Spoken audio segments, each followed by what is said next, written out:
Greetings and welcome to another edition of Trinity Radio. I'm Jonathan Pritchett, and with me is Braxton Hunter. And today we are going to be taking atheist quizzes because we like quizzes, right? I love a good quiz. Yeah, I like a good quiz too. See, we work at a seminary, so quizzes, it's kind of our thing anyway. So we're going to see how well we do and what's the point of this? Are we good atheists or are we? Well, we're going to find out how much of an atheist you are, and we're going to find out how well I understand the mind of an atheist. And this is an appropriate time to do that because it's been about a year that I've been immersed in the world of at least YouTube atheism. Oh, so this is one of those things where they say, take this quiz to see if you're an atheist kind of thing.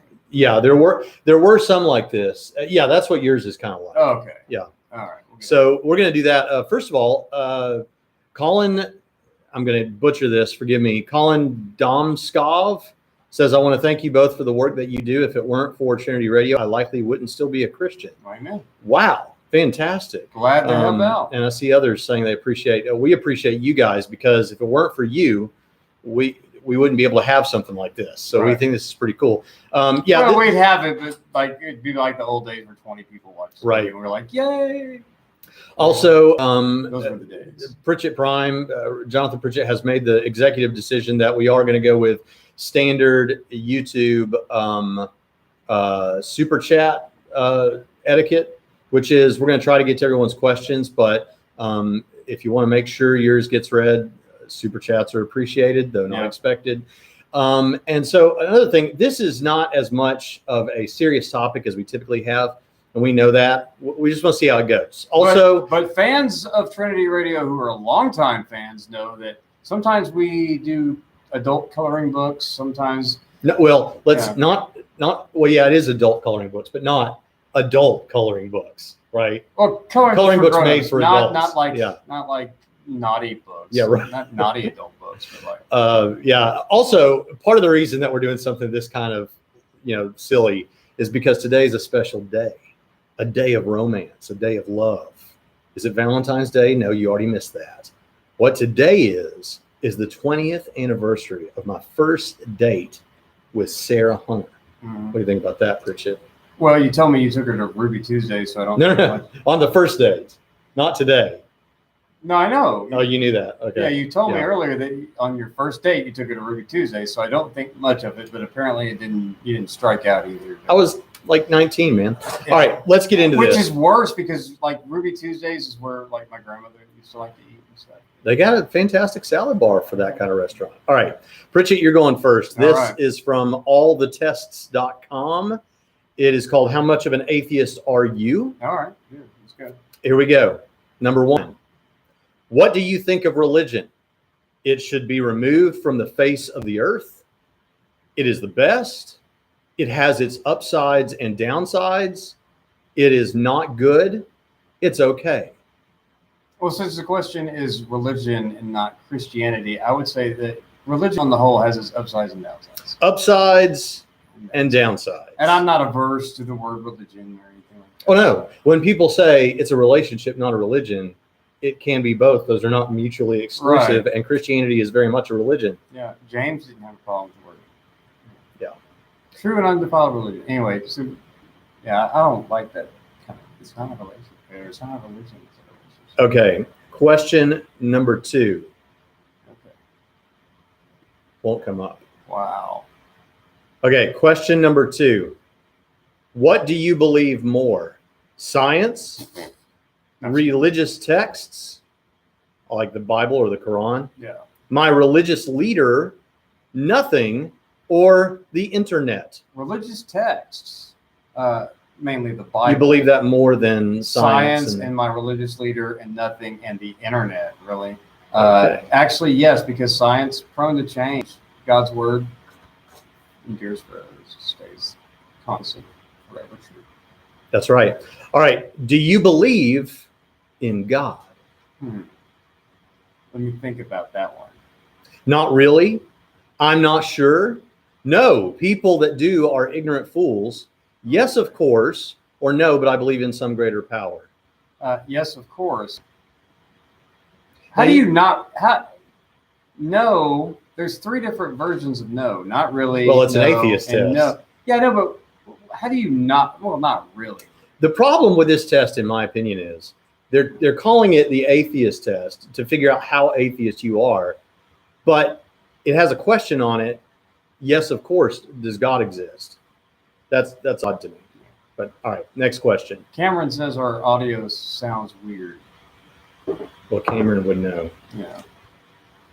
Let's see. But only it's echoing and muffled. Huh. That's weird. I don't know anything about that. Testing. How's that? He says, Reverb. Oh, reverb. That's my natural voice. It's like James Earl Jones quality.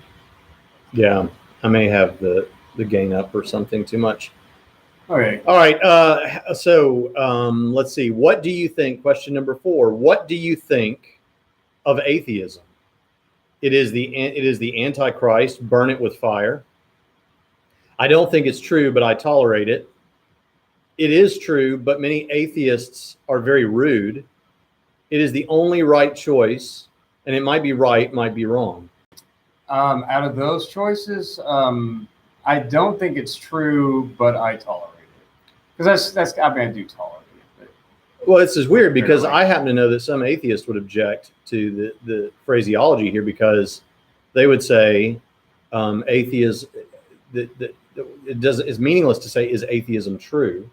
Because atheism has to do with a psychological state about whether you believe God exists. Well, it does now. It didn't always mean that, but see, that's the kind of cake and eat it too that I expect from atheists, though. No offense, but it's you don't want to make any claims, so it's the lacktheism thing until you start making claims. Yeah. But then when you're called on the claims, I'm not making any worldview claims here. Okay. Yeah. Okay. But yeah, I do tolerate it, but just barely. Okay. I was trying to see if I could do something about mics while I'm in the middle of this, but No. Okay, you tolerate it, but you think I don't think it's true. Yeah, Okay. I don't think it's true. But I do tolerate it.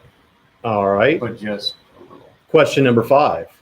Do you believe in Jesus Christ? Yes, but I don't think he is God's son. I'm not too sure. Yes, with an exclamation point. There you go. Of course not with an exclamation point. My religion doesn't have Jesus, so no. Yes, exclamation. And you'd add more exclamation So points. the top one was for the people who actually believe there was a historical Jesus, and because it said, yes, but I don't think he was God's son, right? Yeah, I'd say so. But there are some atheists out there, believe it or not, who have the less respectable position than flat earthers do by holding to mythicism. So, Right, that's right.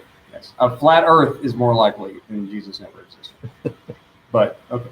You know how to get him going. What do you think of the Pope? He's a fool. He would be nice if he didn't follow that religion. He is a leader of a heathen religion. There's the Reformed answer right there. He is a holy man. He is a leader of the wrong type of Christianity. Because it's this Pope, sorry, Catholic friends, I'm going with number 1. He is a fool. This Oh my Pope- gosh! But if I click that, your eternal soul hangs in the balance. Because if I click that on your back, and maybe mine by guilt by association, because anyone who says raka or calls another a fool, Yeah. you're still going to go with it. Yeah, because we won't get into that. But You think he'll give you a pass because it's this Pope you're talking about? What is yes, your because view? the Bible calls people fools too. So in that passage, call your brother a fool. I don't, Are you going to say the Pope isn't your brother? as ecumenical as I am, a lot of Catholics are my brothers. I don't think that he's a Christian.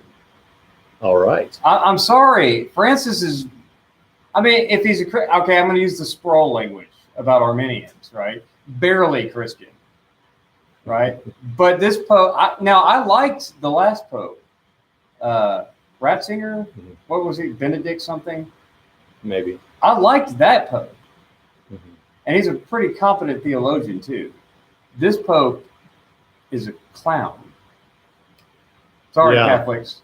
But I know a lot of Catholics actually agree with me. They just can't say it out loud. Miguel's So I'm with you. here He for says it. there's been some pretty good popes, but not this one. I'm with JP. Yeah, there you go. All right. What is your view on the recent terrorist attacks? This shows how evil Islam is compared to my religion. They shouldn't use religion as an excuse to kill people. proof of religion's horrible nature. They forgot the apostle. They did. But they are false Muslims. No true follower of Islam would kill. I can guess what you're going to say, but I'll let you say it. I want to answer, this shows how evil Islam is compared to my religion, but my religion has done some pretty evil things too.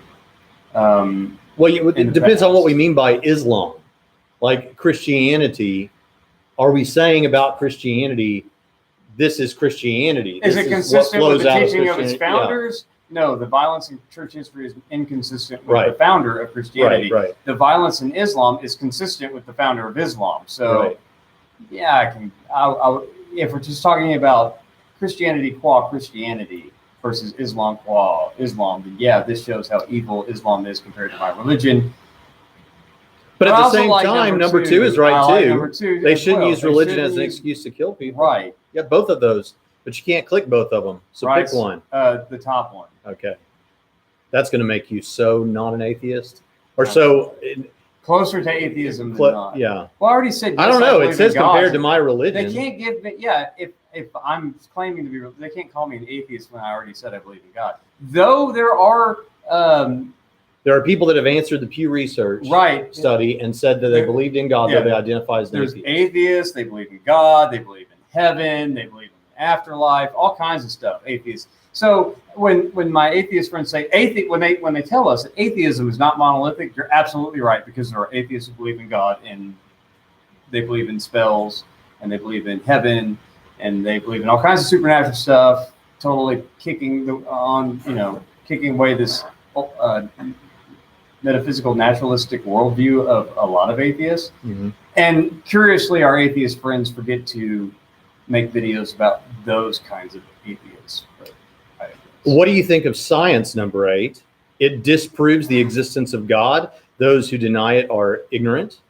I do not see how it does not fit with religion. I do not see how it does not fit with religion. They could have just written, I think it fits fine with religion. Right. But it makes it hard for me to believe in religion, even though I want to. Or just an atheist ploy. It has no merit. That's the fun answer. But I'm going to go with the awkwardly written sentence. I do not see how it does not fit with religion. Yeah, that's okay. Horrible sentence. How are you feeling at this point in your quiz? Well, I'm. Are you feeling more atheist than you were? No, I'm probably going to flunk this. Well, I already said I believe in God, but again, atheism can account for that. So, do you want there to be an afterlife? Of course! Exclamation point.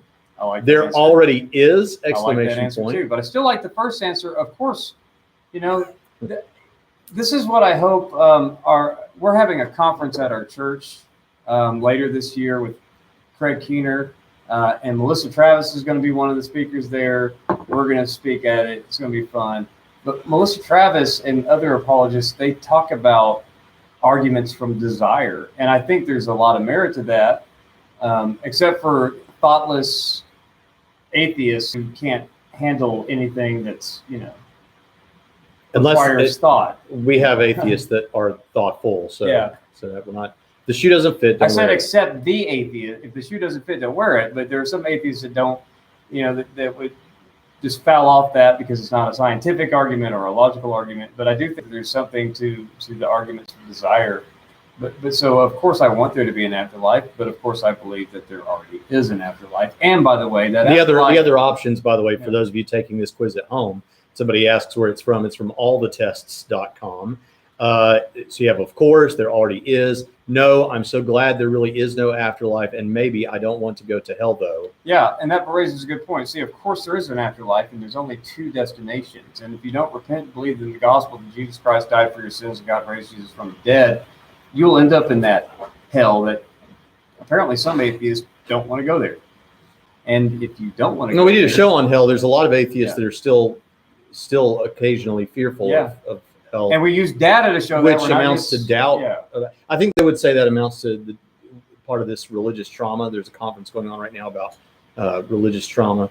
But I think they would chalk it up to that. But even if that is the case, there still seems to indicate some kind of doubt, even if you would think that was irrational doubt.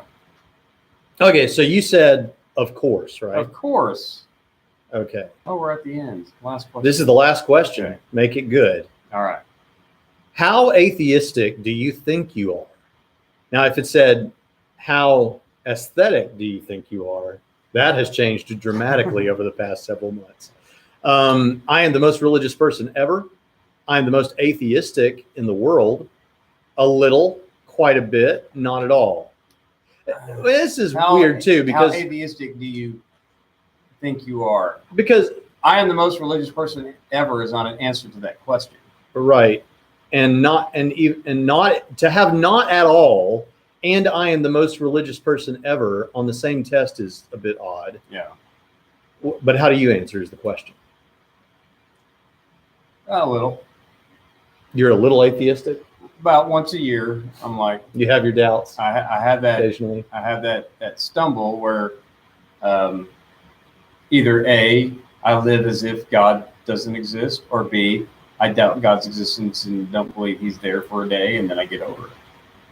But God's a big God. He can put up with that kind of nonsense. Yeah, and I freely admit it's nonsense. But as we've said before, if you have a proper biblical understanding of faith, to experience doubt for a time, as I said this recently, even this week, you could have a person with Cartesian certainty about God, about Christianity, over here, and then you have a person over here who's experienced severe doubt, but is a Christian, and both of those people can display the same level of faith, because faith isn't about working up enough certainty. Yeah. It's about trust and loyalty. Right. There's two things here. I can still be living faithfully to Jesus, being loyal to Jesus, even on those times where I feel a little atheistic, right? Then there are other times that I'm faithless to Jesus and feeling a little atheistic, living as if God doesn't exist, like what Psalm 41 is really about. The fool says in heart, God does not exist. Nobody was saying like atheists say today, but it's to live your life as if God is not there. And that's usually when I fall into like some sort of sin, right? And that is the kind of atheism that would, that kind of practical atheism. Yeah. That you situational atheism. Right. That make you feel better for being disloyal to Jesus. So those are two different things, and I can experience both in my life. So I do want to be fair, I do want to say a little, but I also want to say I'm the most religious person in the world too, because that's just a boisterous statement. All right, it's time for the results. Are you excited? Yeah, let's see how much of an atheist are you? You are either an agnostic. You're either an agnostic or mild religious person. Wow. You appreciate religion to some degree, but also see that some parts are a bit extreme. How didn't see that coming. How does that follow? I didn't see that coming at all. How does that follow from any of those answers? I think all but one I pretty much answered as the religious fanatic. Yeah, I don't know. I know what this is. Of course, they only have so many of these kinds of cards that pop up, right? And every one of them is, no matter how religious you say you are, every one of them is meant to give you some sort of nudge towards atheism. No, because I took this test before the show, and it was like, you're the most Christian religious person ever. Really? You're not in the least atheist. Yeah. Oh, wow. And I was honest with my answers. You are either an agnostic. So when I said that I believe they're in God, agnostic about whether you're agnostic. If you believe in God, you're an agnostic now, apparently. Because I was like, yes, and religion is awesome. Yeah. Wow. Well, that goes along with that narrative of you could be an atheist and believe in God somehow. Well, at least I took the test honestly, but I disagree with this conclusion because they don't know what the word agnostic means. Agnostic means you're not sure whether or not God exists. And when I answer emphatically yes, and then, come on. Yeah. But I think that's... Well, okay. So that's that. Right. So I am an agnostic or mildly religious person. I'm going to screen capture this. Okay, but if Christianity is a religion and not a relationship, then or a relationship and not a religion, then I'm fine being a mildly religious person because my relationship with Jesus supersedes it. Yeah. Yeah, I don't. I'll post that somewhere so you all can I'm see not even it. going to try to spin it. Okay, so that was your turn. Now we're going to go to questions in a bit. It just if you guys want to chat. Doesn't agnostic mean you can't know? Well, there's two kinds of agnosticism at least. There is what you call hard agnosticism and soft agnosticism. Soft agnosticism says, I don't know. Hard agnosticism says, I don't know, and neither does anyone else, and perhaps it can't be known. That's a little bit difference there. Yeah. All right, so now we're going to go to... I think the question is answerable, though, so I think agnosticism... I'm kind of with Hitchens on this. Hitchens used to say that agnosticism was what? Chicken, bad word, atheism or something. It's an atheist that doesn't have certain part of the anatomy associated with courage. Yeah. Okay. All right. So this next test comes from atheist-fac, FAQ.com, atheist-fac.com. And this one is, do you understand atheist? Although whoever put it together put quiz, do you understand atheist? Wait. Colin's saying something that he did. He answered one differently than me, and it called him mega religious. So I was one off from being mega religious, but now I'm mildly religious agnostic. I think what you did that threw the whole thing off was that last little. What do you say? I'm a little atheist. I'm a little atheist. All right, let's go. All right, let's do it. So you're going to ask me these questions. All right, please enter your religious background preference if you don't mind. Do you mind? I don't mind. I don't mind either. So you should be like, I'm a Christian. Let's see. Christian Protestant. Christian Protestant. I'm not protesting anything, but. Well, then just put Christian other. No. They mean me when they say that. Right. All right. Evangelical. They mean that. All right. Question number 1. What best describes the skeptical atheist's view, at least they got the apostrophe here, on the possibility of God? They admit that a God may be possible as long as it isn't logically contradictory. They think that God, Allah, Krishna, etc. are not possible. They think that any God that breaks the law of physics is impossible. Okay, so I don't think they would answer 3. They think that any God that breaks the laws of physics is impossible. I don't think they would say that. No. I think they would just say we wouldn't necessarily have a way to detect that or whatever. The it's middle one, skeptical atheist, not just right. hard atheist. They think that God, Allah, and Krishna, etc., are not possible. I don't think they would say that. Some would. Some would. Now that's the problem. Is in some way this quiz reflects whoever put it together. Right, because some atheists say that there's like the God of classical theism, right? Mm-hmm. The God of the philosophers, for example. And then you'll have whether that's the Christian God or that God cannot exist because it's logically contradictory in its attributes. Yeah. So some might say that. And then there's some people who will say, like someone like I think T-Jump might say, you could. There may be a God kind of like the God of classical theism, but the Christian God doesn't exist. Yeah. Or maybe we don't know that he's a moral God. I don't want to speak for him. Okay, so I'm going, they admit that a God may be possible as long as it isn't logically contradictory. Well, that kind of fits with the whole, we're not saying anything except that we lack a belief or beliefs in God or gods because it's not enough evidence. So you're going to go with they admit that God may be possible as long as it isn't logically contradictory. Okay. There weren't. Oh, go ahead. Sorry. Are you going to bring your own questions No, you're now? reading. No, you're really? reading. These. You're reading these. Okay. Go ahead. All right. Thank you. There were no atheists before Darwin's theory of evolution. That's Trivia Pursuit, so that should be easy. I'm going to put false, although there were no atheists. That's true or false? Yeah, there were no atheists before Darwin's theory of evolution. Yeah, that was 150 years ago. Yeah, that's false. Yeah, that is clearly false. But that's what you're going to go with? Yeah, that's what I'm going to go with. Okay. Because you're not a presuppositionalist. Oh, yeah. See, I was trying to get that in there. Oh, yeah. Well, but here's the thing about that, though. I do think an atheist will probably like this answer. Okay. I do think that prior to Darwin, there were people who identified as deists. Hey, Kelly Powers is here. He's a Trinity student. Who would have identified as atheists if they could have ticked that box, I think. Yeah. Okay. So there were no atheists before Darwin's theory. False. False. There's plenty. Okay, go ahead. Atheists believe science has all the answers. False. Now, I'm going YouTube with their, atheism. I'm going with their stated. This is what they state. They will 100% of atheists will say, "No, I'm not saying that."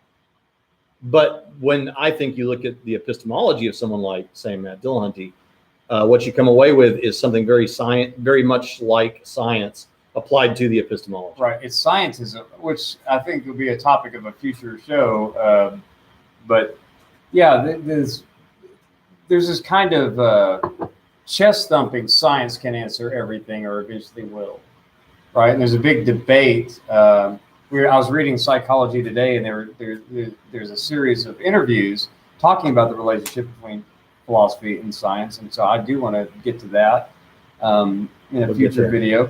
But this kind of scientism, even though whenever you bring that up, people like Matt Dillahunty will actually deny it, even though in principle they're for all practical. Well, now this is I'm going to give a little insight here, because in preparation for my debate with Matt, I watched a lot of Matt, and here's something I've noticed, and I haven't seen it here recently, but here's what I noticed him doing is he would come up, like in his opening statements or something, he would mention scientism before the Christian apologists got the opportunity to.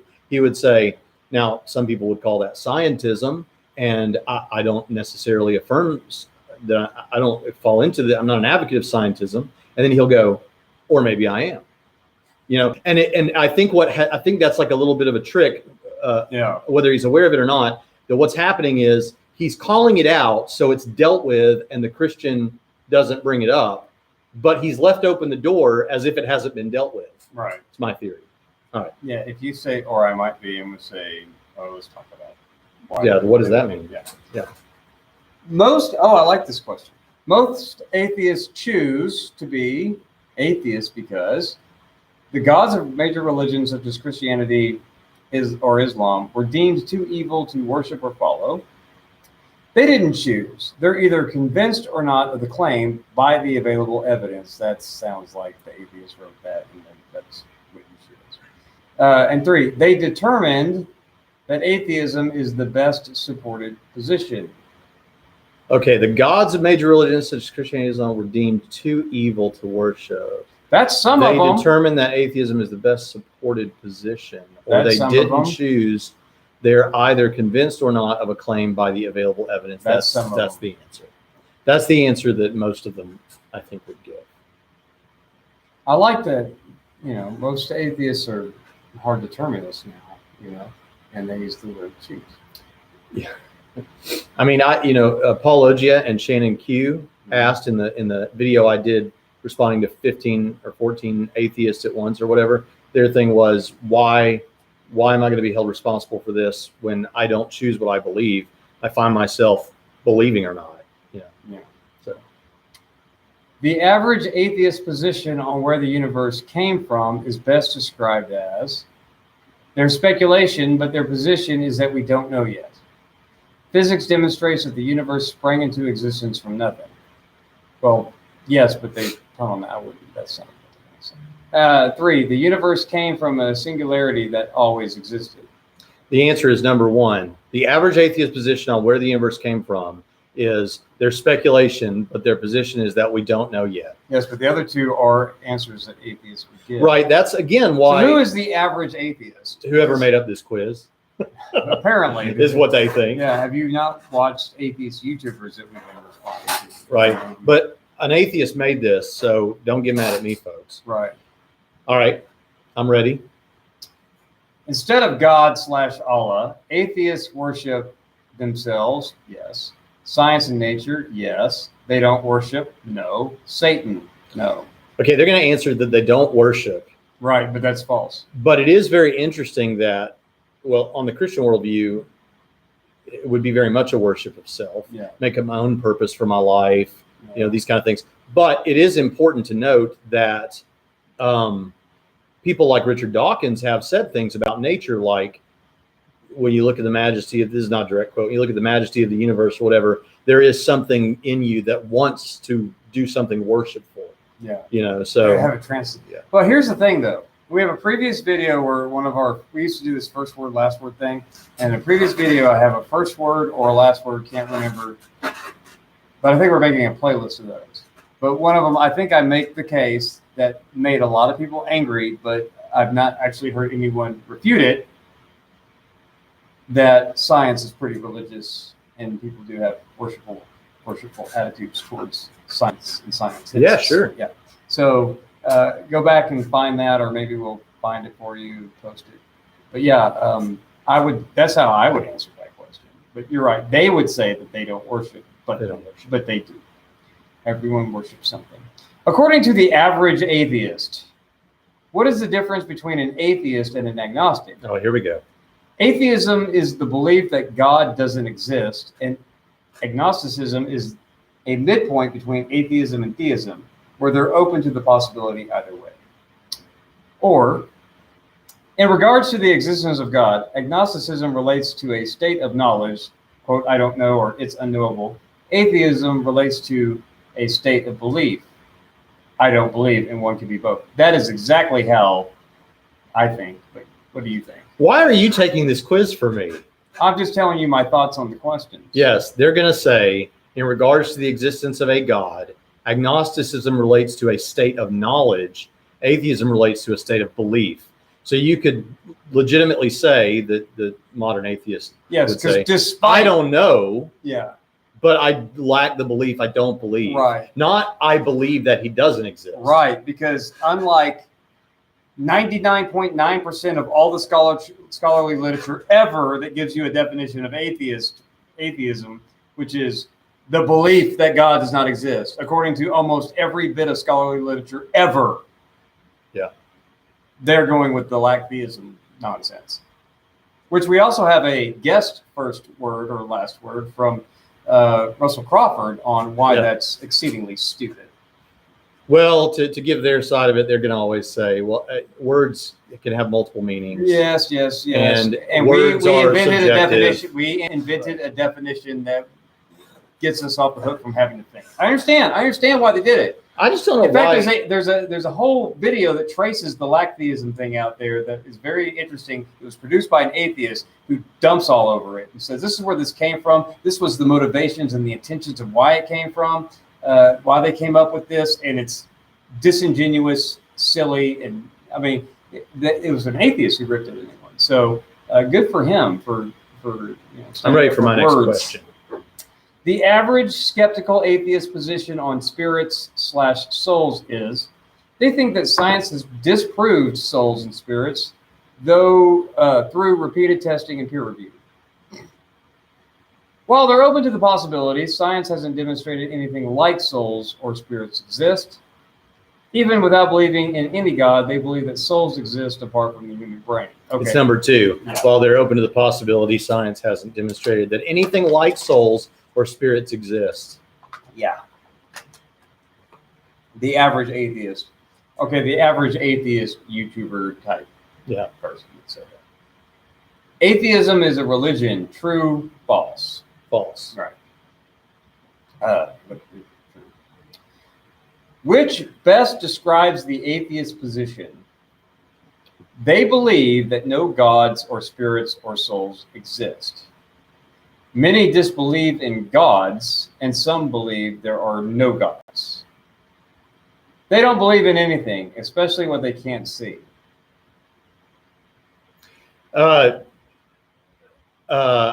This is one I could see atheists arguing with each other about, but I'm going to say number 2. Many disbelieve in gods, and some believe there are no gods. That's how I would answer that as well. And interestingly, I think that we probably know atheism better than the President put together. Well, we're going to find out how well I know it, although you would have answered probably the same way on all these. You got 10 out of 10 correct. Sweet. Wow. I wonder if you did better than 92% of agnostics. You did better than 88% of atheists. You did better than 98% of Catholics. Now, wait a minute. I'm wondering if the person who put this together, who remember did title this quiz, "Do Understand Atheists?" might mean that 92% of agnostics got it right. Like they got a 92. Do you understand atheist is not a real question, but do you understand? Because I can't imagine anyone missing that many. But you got 10 out of 10 correct. Yeah. And I want our audience to know how well you did. Okay. Because not only did you get 100% on the quiz, Yes, but you know better. You understand. Do understand atheists. Grammar. Better than 92% of agnostics. You understand atheism better than 88% of atheists. You understand atheism better than 98% of Catholics. 100% of Mormons. Apparently, they don't understand. Okay, better than 91% of other Christians. Better than 93% of your fellow Protestants. Better than 89% of Hindus. You understand atheism better than 100% of those who are Jewish. That shocks me because most Jews. That's why I think. Yeah. I think what the scores that were. I don't think even though it is written like this, I don't think they mean you did better than say 92% of agnostics. I think they mean that the average agnostic got 92% and I got 100%. So that the Christian Mormons and the Jews got 100% just like I did. No, that's what I think. You did better than these people. Like you did better than anyone who took the quiz that stated their preference is Jewish did worse than you. 100%. 94% of Muslims did worse than you. That's why I said specify if you don't. I know. And so 89% of the Hindus who specified they're Hindus did worse than you. 94% of the other and 92% of the unspecified. So you did better than most of everybody by lots. I got all good grades on my atheist quiz. Now, and you checked this out earlier, and the questions constantly change, right? So they have a question bank. Yeah, I couldn't have looked at this and then got the same thing. Well, you could have if you did it 100 times. Right. All right. So, Jonathan, what we've learned today before we go to questions is that you are either an agnostic or a mildly religious person. Yes. And we found out that I understand atheists better than atheists. Yes. Who have taken this quiz. It reminds me of when I'm speaking to certain people who are of a different theological persuasion than me, who want to constantly accuse me of not understanding their position when it turns out I understand their position better than they do. All right, so let's take a look at some questions. We didn't get any super chats, so it's a wash there. Yeah, so now we're just going to go in order till I have to leave. I'm not a Calvinist. I've adopted a version of libertarian free will in areas other than soteriology. As a result of some of that content, I'm now a minority among Reformed folks. Well, yeah, if you affirm libertarian freedom, then I don't know whether that puts you in the minority or not, but it should. Well, you are a minority now. You would have been somewhat more normal prior to Edwards. So we'll just leave it at that. Yeah. You see anything? Let's see. No questions there. Miguel, let's see. Miguel says, hello, gents. Hello. Let's see this. You need more videos, Miguel. Oh, man. One World War. They're all talking to each other. Yeah, they don't care about us. Tom Holland's interview with Paul Vanderklay is amazing. It's really explain how Christianity has actually caused us to define the world religion, and actually, okay, that's not for us. Can you guys say where this is from? Okay, again, the first quiz that Pritchett became an atheist on or whatever was allthetests.com. The second one was atheist-fac.com. And you can find out, do you understand atheists, ? By taking that quiz. Someone says atheists that don't believe in hell yet are afraid of it makes no sense. Yeah, it was interesting. I was listening to the Ear Biscuits where when Rhett and Link were asked about, are you still afraid of hell or whatever? And he answered by saying, well, when I was a Christian, I wasn't afraid of any other religion's version of hell because I didn't believe in it. So likewise now, I'm not afraid of the Christian version of hell because I don't believe in it, right? So that makes sense to me. Mm-hmm. But I think this is right. If you don't believe it exists, why would you ever be afraid of it? Right. Which makes me wonder the way Pine Creek's going to wonder how agnostic I really am underneath it all. Because he'll love this. Because of an internet quiz, right? Yeah. But when people are really afraid of hell, like I'm not really afraid of agnosticism, or affirm agnosticism. When people are really afraid of hell, it makes that to me is a sign that there is something there that's, whether it's a spirit or something, telling you, and you need to pay attention to that fear. I'm sorry, that's a good, healthy fear to have. You should fear hell because it's real. So Amen. You should take that fear seriously, and the stakes are high enough that you should do whatever you can to investigate the claims to find out. Mm-hmm. Because if you don't believe in it, you should have zero fear of it. Because Rhett or I don't know which one's which, but they're right. I don't fear going to hell for Allah or whatever. I don't believe in it. Right. So if you don't have that level of certainty on this issue, you need to repent. Miguel Benitez Jr. says, is atheism really something that has degrees? Do you think God exists? Yes, no. Anything else is agnosticism. Yeah. Now, I was paying attention. Yeah, he asked that question during when you were saying about for like 1 hour of the year or whatever, you're an atheist. Mm-hmm. So I think he's trying to say, how can you be a little bit an atheist? I know. So it is, but you're going to say it is binary, but for that hour, right, you're total atheist. Yeah, no, that's total. What I'm talking about is not steady worldview. I'm talking about psychology and current mood. When I say every now and then, that's purely a psychological current mood situation. It's not really worldview. My worldview doesn't shift when I say I'm an atheist for a couple of days. Colin Domskov, whatever it says. It really all depends on your definitions of atheism and agnosticism. Well, this used to be simpler, right? The definition of atheism is the belief that there are no God or gods, period. Like 99.9% of all scholarly literature ever. Yeah. Okay. Yeah. Question. Have you guys watched the new Star Trek Picard series? And what are your thoughts on the potential for creating artificial sentient life and the moral problems that would arise from it? This is interesting because I actually thought about trying to find something related to that for today's show. I saw the first episode of Picard and thought it was fantastic, but I've only seen that one episode. As for, you still haven't seen it, have you? No, here's the thing.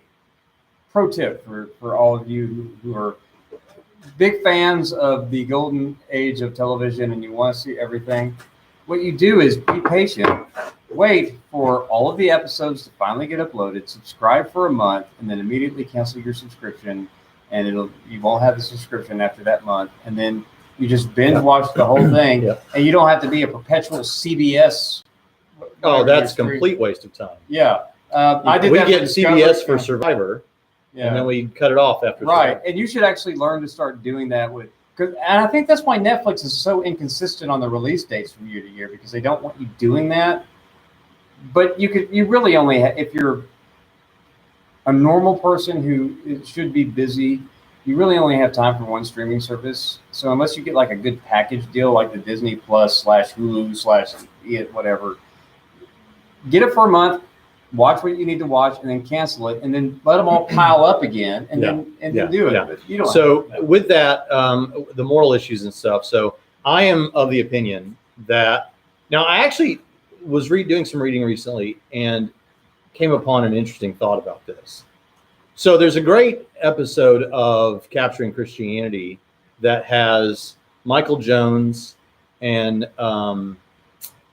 Swamida. I can't remember his first name, but he's a scientist, and they're talking about what it means to be made in the image of God. And one of the, because that's one of the vaguer kind of ambiguous things in theology is everyone wants to throw their favorite theological baggage onto that because it's not entirely. That's really the crux of the issue for us, is the Imago Dei with artificial life. Right, and so this is an interesting concept. So for me, I had always said this would not be a person in any sense, and would not have a soul in any sense. But doesn't mean it wouldn't be sentient. I don't think it would be conscious. I just don't think it would work. And we would never know, really. Because if you get it sophisticated enough, you ask it, are you aware? And right. So I mean, right now, Alexa is nice enough to just tell me that she's not. Yeah. Actually, she used to be. Now she's a little dodgy with it lately. But But anyway, I don't. But one thing that came up in that episode where they were talking was, could it merely be that? Because they were talking about on an evolutionary paradigm. What if you had other people who were not descendant from Adam and Eve, but were human? Yes. In every way, would that be then the Imago Dei? To be a human being that's the image of God. Like you don't have to have necessarily descended from Adam and Eve, but the image of God is humanity. Yeah. Like that's synonymous with what humanity is. Right. If it's something like that, someone will argue someday that if a thing is sufficiently human-like in the way it thinks, acts, looks, talks, then it has moves, the Imago Dei. then it's the Imago Dei, which I completely would not buy. Frankly. Yeah, but you could make that case because there's pretty compelling data about or argument to be made that the Imago Dei is a functional title. That instead of putting statues of the image of the God in the temple, God put living, breathing people as the image bearers to perform, and the image of the statues performed a function to represent the God in the temple, whereas humans being placed in the garden temple or the cosmos, whatever you want to look at it, are to do the function of God, and they're given dominion to rule, which is a purview of God, so it's a subordinated dominion, but they're given that to be God's representation functionally. And so if an artificial being mirrored the capacities of human beings in being functionally having dominion, there are Old Testament scholars who hold that position of the functionalness of image bearing. Yeah. They would probably have to say, yeah, they would be image bearers. Oh, look at that. Carmel Crunk listened to that chat the other day, partly because I was going to be with Michael Jones soon, and I was looking for stuff to interview him about. And so I do plan to read Swami Das' book. I do. Just because it seems I have not read it, and the only reason why is, number one, I'm not familiar with that stuff, and number two, my list of books to read is super long. But crunk is a word that I've not heard in some time, and I don't know if it's because I've been sheltered working for you. She gave us $20, and this is what you want to talk about. Yes, because man, okay, you don't know anything about this because but I know kind of what crunk means. It has something to do with some form of inebriation. Well, yeah. I mean, it's crazy drunk is the. Oh, crazy drunk, crunk. Etymology. Crunk, of course. But that's the etymology of the word. But there's a type of music that I love, which you've probably heard but didn't know that it was crunk music. But you don't know anything about this. You didn't listen to Dirty South hip hop music. But I'm rock and roll. That was my favorite kind of music for probably 5 or 6 years.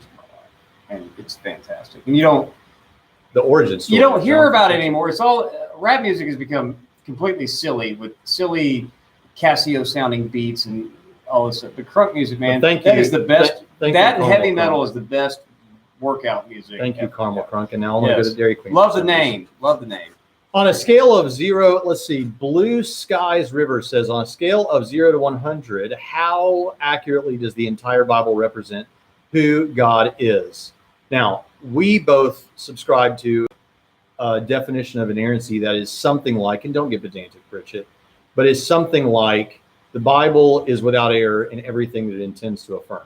The authors. The way that it intended to affirm. The way that it intended to affirm it, right. That's the so if one understood what the Bible was trying to affirm in every way, then it represents the Does it tell us everything about God? No. But does it represent God accurately in every way that it represents God? Right. Yes. Now, if someone wanted to say, well, but then you have, if someone wanted to assume the wrong understandings of like the genocide of the Canaanites, slavery, all those kind of things, and then say, oh, so you're telling me that's what God is like? I would say those texts tell me something about what God is like, but your explanation of those texts is incorrect, I think. Yes. But yeah. Someone else, who owns the hat in the shelf behind you, Braxton? Braxton does. I do. She's talking about this. Oh, you're okay. So Braxton, big Indiana Jones fan, right? Yes. Loves Indiana Jones. Greatest movie ever. But if you look at this hat, he wore it during his documentary. What he was doing, site visits to ancient ruins in Ephesus and other places in Turkey. Get the hat. Get it. This is, for an Indiana Jones fan, this is the Belloc hat. So total betrayal of his supposed fandom of Raiders of the Lost Ark, because that's the hat. Like Belloc. So they said they wanted me to have a hat. They thought it would help, like with. And instead of the fedora, he goes with the Belloc hat. No, I didn't pick this hat. The director of the documentary brought me this hat and said, "Wear this." I'd be like, "No, you're not the set designer or the what do they call it?" They did have a set design or the makeup artist. Oh, you're not the makeup artist or the clothing artist. You're the director. You don't dress any better than me, so get out of here. That's what I was saying. He did dress better than me. And but I find that you're actually an inspiration to many of us. I actually posted this in the primetime group about you need to teach more people how to dress, because apologists. I'm not saying I've already picked on Tim Stratton enough. V-neck shirts, baby. Yeah. But apologists like Tim Stratton and me. I used to just wear a t-shirt and jeans, but so they wanted us to have this, and so I wore it for that. Yeah. The Belloc hat. Yeah. But it looked in the documentary. I've gained a little weight since the documentary. It looked pretty cool in the documentary, frankly. Yeah. Well, right. I thought Belloc had a nice hat. Belloc's hat, though, is not. But see, now the Belloc hat is to be preferred, because if you wear the Indiana Jones standard brown fedora, then you're just biting. It just looks derivative. Yeah. All right. Let's keep going here. Miggy Wiggy says the stream buffered and we missed most of the answer. Oh man. Which one? Which answer? I don't know what answer. No one saw Jesus rise from the dead. The eyewitnesses saw him resurrect. You would have seen that, but the stream buffered, so you missed it. Mm-hmm. The resurrection. Do you believe my personal experience with God is proof that God exists? I do believe that it is. I do think it is proof for you. Just like I think that my personal experience with God and the Holy Spirit and Jesus is proof for me. But I don't think that that's going to convince anybody. But is it proof? Well, it is to you. Yeah, I don't mind saying that. Daniel Apologetics has a request. Okay. €2 for Jonathan to put it on. Oh, Braxton's head's big. Now that is a look, man. That it kind of ties in with the tie. It kind of sets it off. Okay, so someone said what they missed part of as the stream was buffering was the answer to Carmel Crunk's question about the Swami Das book. I do plan to read it because I am interested in that subject. Also, he's kind of helping William Lane Craig do his work on the historical Adam right now. And so I do want to read Swami Das's book. Was basically what that boiled down to. You look fantastic. Now do it like this.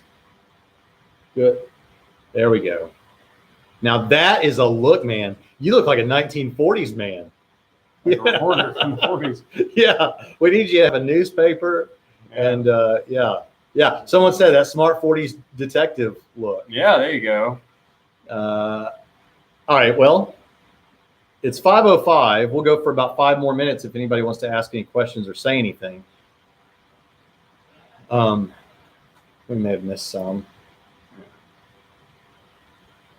Braxton, Jonathan, I've been pondering how natural selection could be possible if a brain, a heart, a liver, kidneys, and blood are needed to live.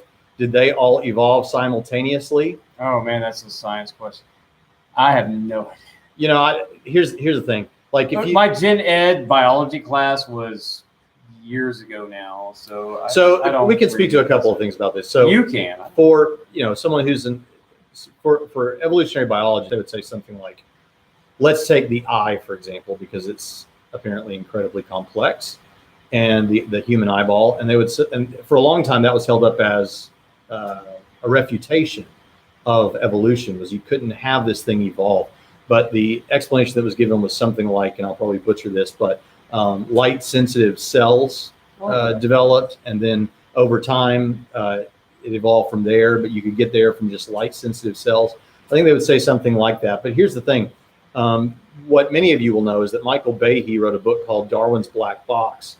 And it was a text that biology students at liberal arts schools had to grapple with, at least 15 years ago. They had to grapple with that in the classroom. We read that Darwin's Black Box, and And what he pushed there was this idea called irreducible complexity of microbiological machines. And what he meant by that was kind of what you seem to be getting at, which is it seems like for biological evolution to take place, there are certain things that could not have evolved over time because all the parts had to be there from the beginning or else it wouldn't work.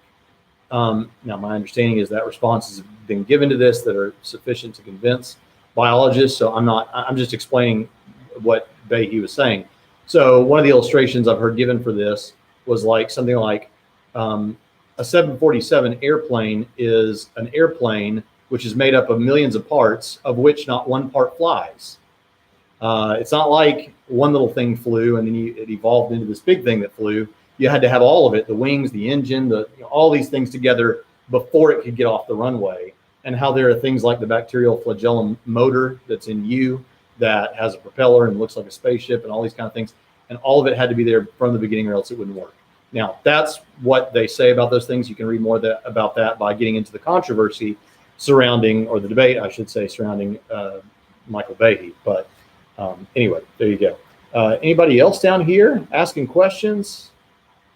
What do you think is a good way to view the relationship, Colin Domskov says, between philosophy and theology in Scripture? Should one determine the other? Well, here's the problem, Colin. The moment that anyone opens the Bible and begins to read the words on the page and organize thoughts into categories about what's on the page, you're already doing philosophy.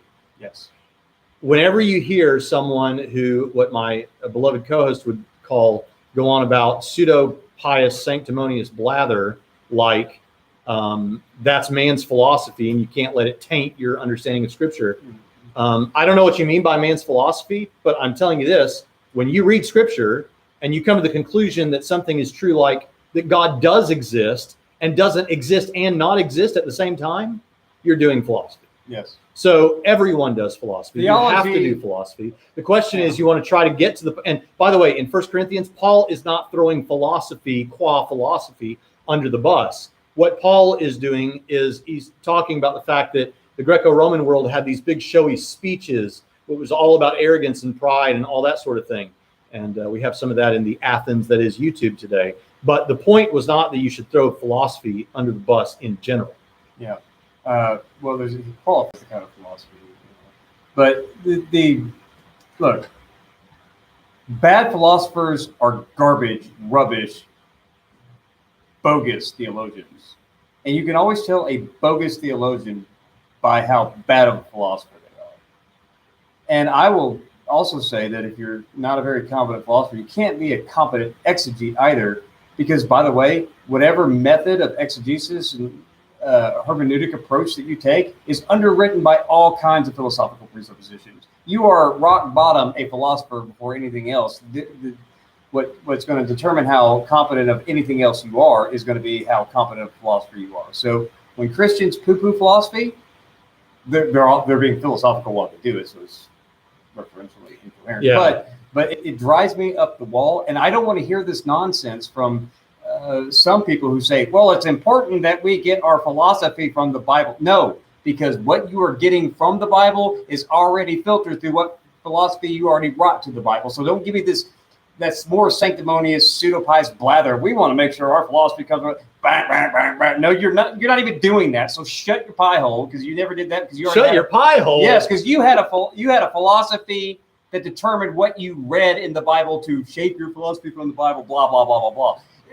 This is my fundamental thing. Two issues here. One, sanctimonious, pseudo-pious blather drives me crazy. I wish Christians would stop it. Number two, the poo-pooing philosophy, both of those just, they irritate me. How would you respond? Praise I am that I am says, how would you respond to someone who claims science is the fundamental epistemology of all reality? I'd say, what is your scientific demonstration that that's true? Right. Exactly. It's self-referential. Yeah. It's what we call self-referentially incoherent. The reason, Shannon Q, that Jonathan Pritchett is wearing a fedora, because I'm assuming you're late to the party. I was paid to. Is someone gave €2 for him to put it on. This was the fedora I wore in the documentary on the historical sites in Turkey. So I have Braxton's brow sweat seeping into my pores. That's a lovely thought. Well, we should probably shut this down, but this has been fun. Yeah, after that tirade, let's end on a happy note. If you would like more content like this, share this video, subscribe, and become a patron, and you can support us as we continue to make videos like this. And I'll even wear hats for $2 or €2, which is more than $2. David says, last question. Is it possible to blackmail God into revealing himself so that everyone will be sure he exists? Number one, no. And number two, no. He has already revealed himself Yes. through general revelation in nature. And special revelation in Scripture and in the person and work of Jesus Christ, our Lord and Savior, whom you should believe for your salvation. Jonathan, do you have any other thoughts before we go? No, not after the stop being, all this sanctimonious theological platitude stuff that they foul off as trying to make an argument from evangelicals, and then the whole stop hoovering philosophy. And that, I don't have anything else. I'm out of gas on that. Look at that. Already on the Trinity Radio Facebook page. That didn't take long. By the way, I'll put a link. Come back like in an hour. I'll put a link in the video description here to the Trinity Radio Prime Time Discussion Facebook group. Fun. No, anyone who's a jerk to anyone gets tossed out. We have people unless actively. It's Pritchett. Yeah. No, I'm not. Our group is probably the tone of our group is the most fun group on Facebook, where there's so much jerks and just people that drive you, just a bunch of nonsense in most Facebook groups. We clean it all out. You can believe whatever you want and have whatever conversations, as long as you're civil and snarky and fun. But this overly dramatic stuff, no, we do no drama in my Facebook. It's called Prime Time for a reason. It's fun, so you ought to join our group. We have a lot of fun there. All right, so that was two Christians. My job here is take quizzes. Yes. Well done, right. Daniel. Daniel James Hull, he's responsible. Yes. We'll see you next time on Trinity Radio.